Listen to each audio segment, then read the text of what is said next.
Charlas sin tiempo, pero necesariamente tenemos que sumergirnos en ese río donde nunca dos veces pasa el mismo o la misma agua, como decía Heráclito, allá en la lejana Grecia. Estamos yendo hacia ese 9 de julio de 1816. Y queríamos compartir con ustedes un libro grandote que lo teníamos guardado en la biblioteca,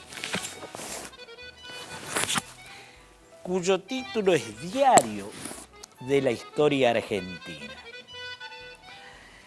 Y vamos a acudir a esta magna, grande obra para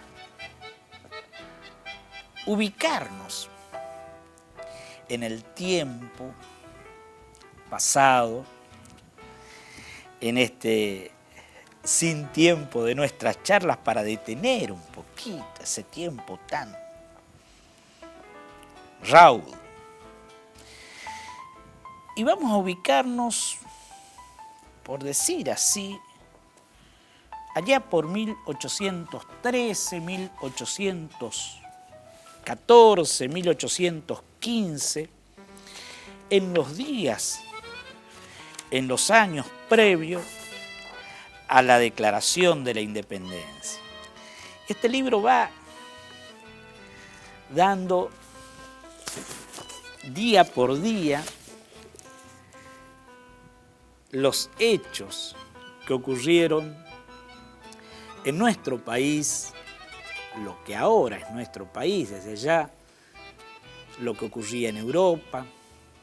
los hechos relevantes de América, de los países o pagos adyacentes al nuestro. Títulos, por ejemplo, se prohíbe una bandera cuando el triunvirato ordena arriar y esconder y que se tome como un hecho no ocurrido el izamiento de la bandera por parte de Manuel Belgrano, aquel 27 de febrero de 1802 en las barrancas del río Paraná, allí donde está actualmente el monumento a la bandera en Rosario. Bandera que después ondeó y fue jurada en Jujuy, y que fuera aclamada y paseada ante las tropas y que tuviera su primer triunfo en la batalla de Salta, batalla dada por el general Manuel Belgrano, tras haber desobedecido al triunvirato mandado por el hábil Bernardino González Rivadavia, que le ordenara replegarse hasta Tucumán y de allí hasta Córdoba, y sin embargo en Tucumán, en el campo de las carreras, Manuel Belgrano ofreció batalla y ganó la batalla de Tucumán. Vamos a ver también, porque se nos dio por curiosear un poco, y así es la mesa del historiador, es un taller de forja, decía don Hipólito, y refería el doctor Harvey, viejo maestro de historia de Corrientes. Es como un taller de forja del herrero, donde está la fragua caliente, siempre maleando los minerales. Bueno, decíamos que vamos a adentrarnos un poquito a ver los sucesos que fueron encaminando los hechos y actos patrios hacia la Declaración de Independencia, de la cual se conmemoran este año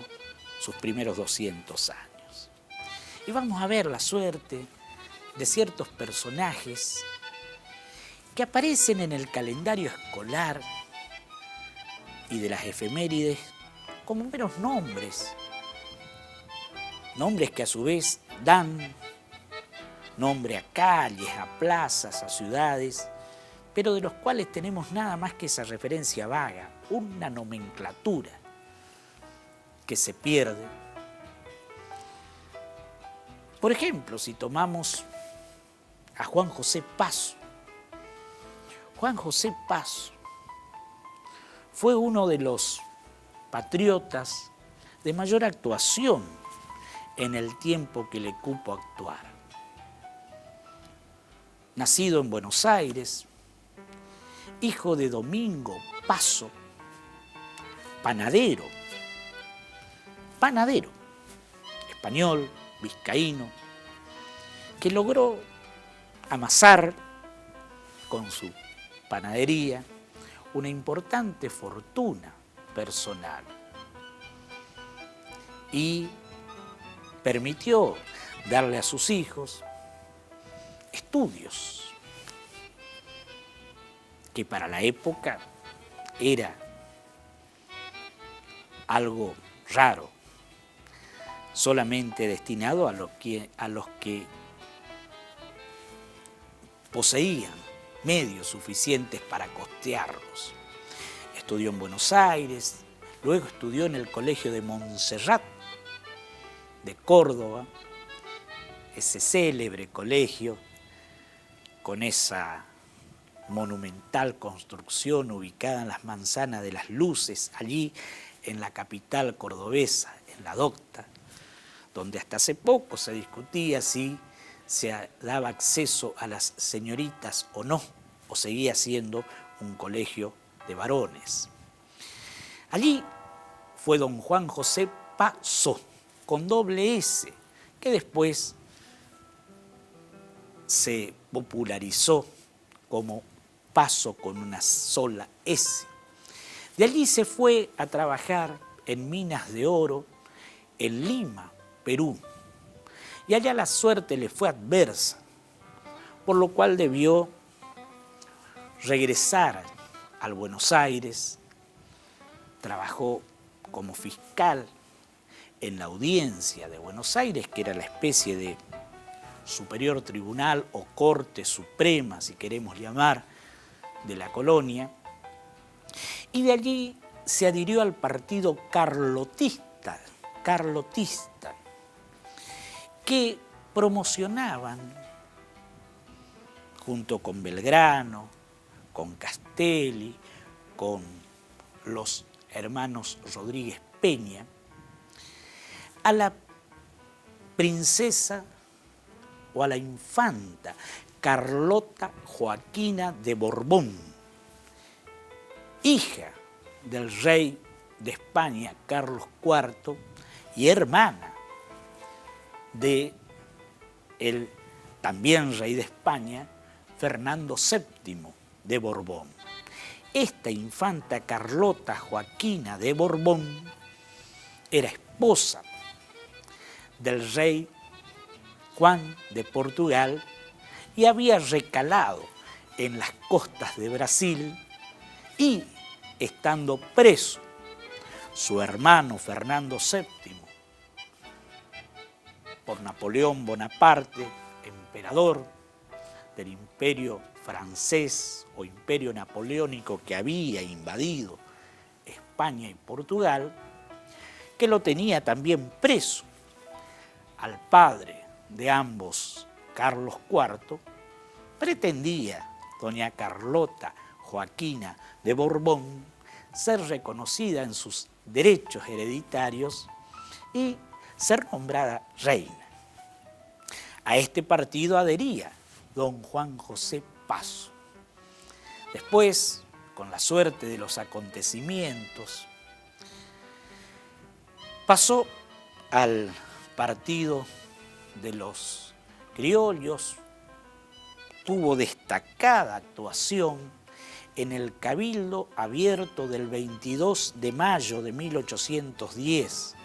Cabildo Abierto del 22 de mayo de 1810, Todos ustedes tendrán en su imaginación, en su memoria, en su retina, la imagen del Cabildo Abierto del 22 de mayo de 1810, ese óleo de Fortuny que muestra esa asamblea en los altos del Cabildo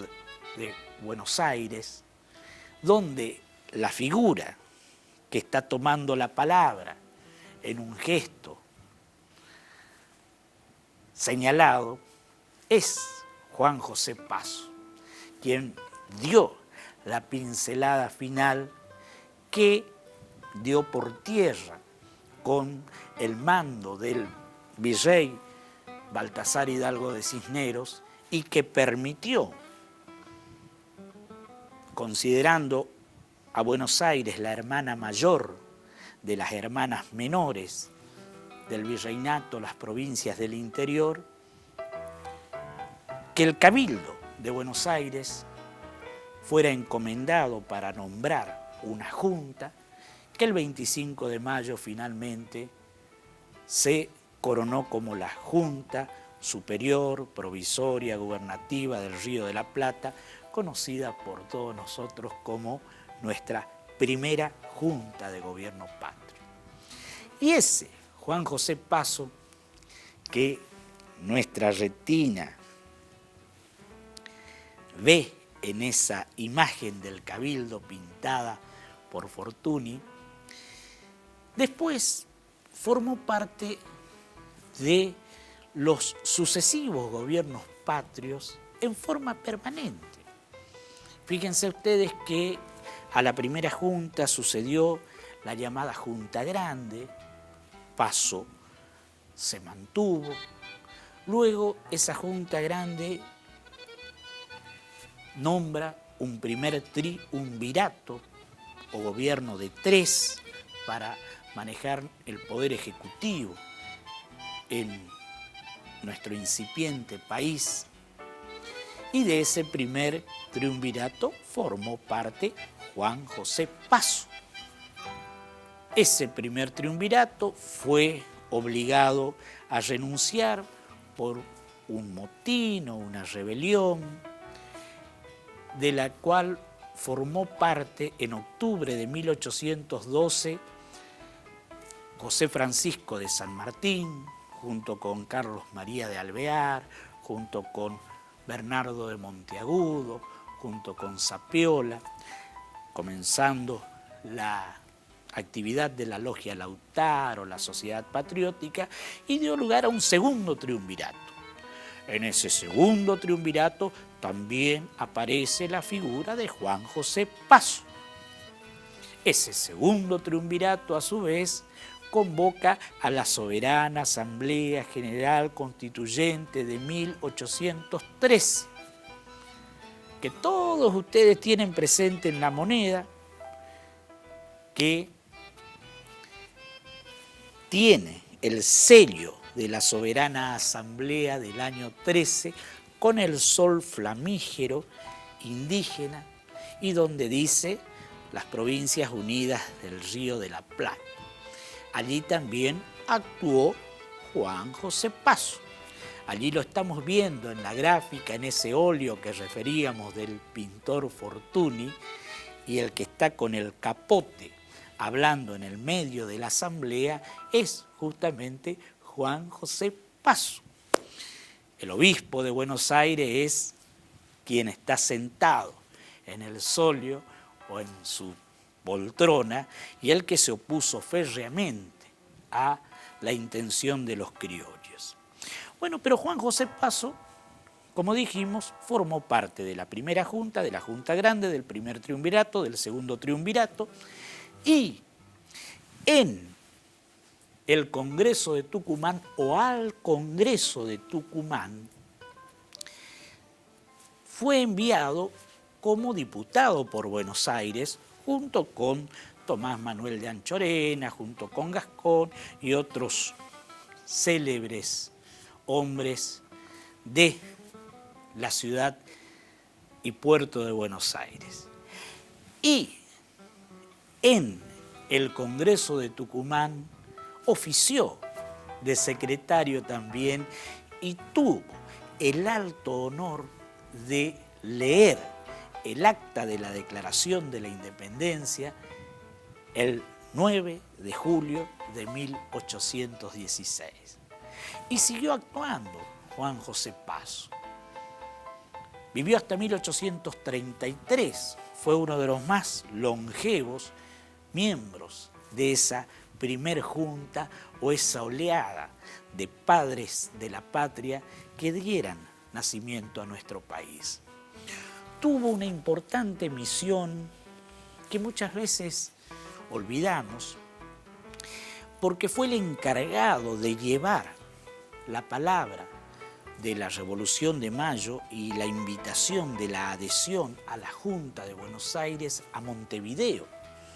que Montevideo era un bastión español inexpugnable. Allí fue retenido en una pieza contigua al Cabildo de Montevideo, Uruguay, y fue devuelto a Buenos Aires, y Uruguay o Montevideo no reconoció a la Junta de Buenos Aires, al igual que Asunción del Paraguay y otras ciudades que ya veremos. Veremos también la actuación de otros hombres de los cuales tenemos también pocas noticias. El caso llamativo, en el caso personal me llamó la atención siempre el nombrado director supremo, sexto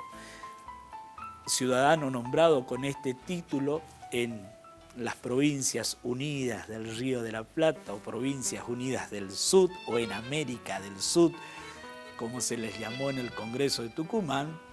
don Juan Martín de Pueyrredón. Hablábamos de este porteño, hijo de un venido de Europa, de la zona de los Pirineos franceses, Pueyrredón. Dicen que no se debería decir Pueyrredón, sino Pueyrredón, que esa era la forma originaria del apellido, padre del único hijo que tuvo de su matrimonio con una bella dama porteña de apellido Telechea, el pintor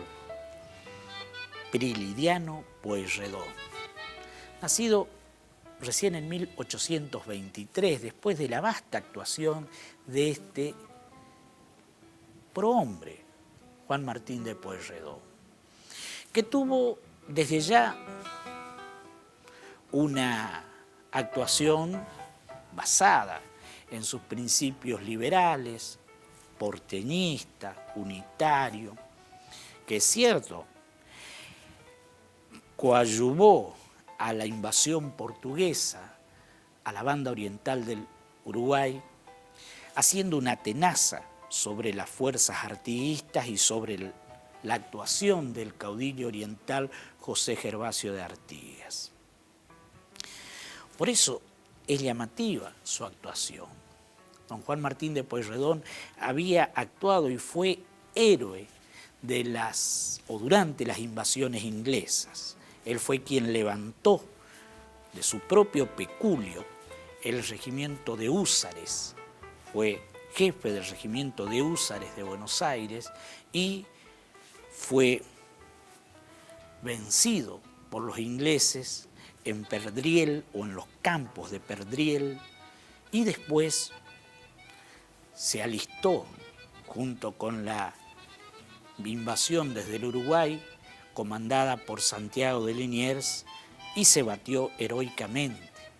en las invasiones o durante las invasiones inglesas, las primeras y las segundas invasiones inglesas. Después inmediatamente se alistó con los criollos que pretendían liberarse del yugo español. Fue 2 veces arrestado, detenido y se escapó mediante una valiente intervención de una hermana suya, quien intervino en el cabildo donde estaba preso don Juan Martín y tratando de pollerudos y de faltos de hombría y valentía a quienes habían apresado a su hermano, logró hacerlo fugar y pasar a la clandestinidad para volver a sus tareas revolucionarias. Fue uno de los pocos hombres que fue deportado de Buenos Aires cuando cayó el partido morenista. En 1815 fue electo diputado por San Juan para el Congreso a reunirse en Tucumán. Allá en San Juan estaba deportado, se estaba dedicando a las tareas agrícolas y comerciales. Y de allí fue a Tucumán, a la benemérita ciudad de San Miguel de Tucumán. Se alió o se adhirió a la logia de Lautaro, fue el encargado de llevar esta logia a Buenos Aires,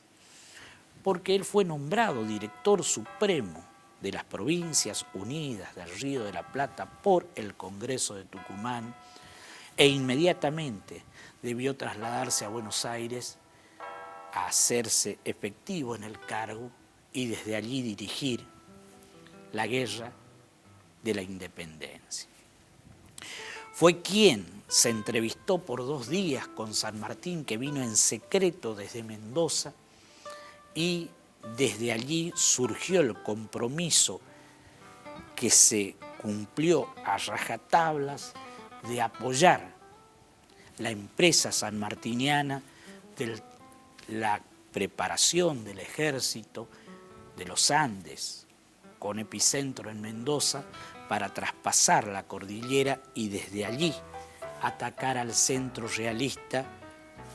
de Lima. Es famosa y vamos a traerlas para dar lectura la carta con que Juan Martín de Pueyrredón le dice a San Martín que le manda todo lo que tiene ya en Buenos Aires, porque le pedía desde clarines, carpas, frazadas, charqui, bayonetas, tambores, hombres, caballos, bueyes, mulas, todo. Y Pueyrredón en forma permanente fue consiguiendo, esquilmando a la población para apoyar esta empresa sanmartiniana. Finalmente le dice que no le pida más nada si no quiere verlo o tener la noticia de que él, Juan Martín de Pueyrredón, amanecerá colgado del fuerte por las tantas deudas contraídas. Y vivió mucho tiempo. En la época de Rosas debió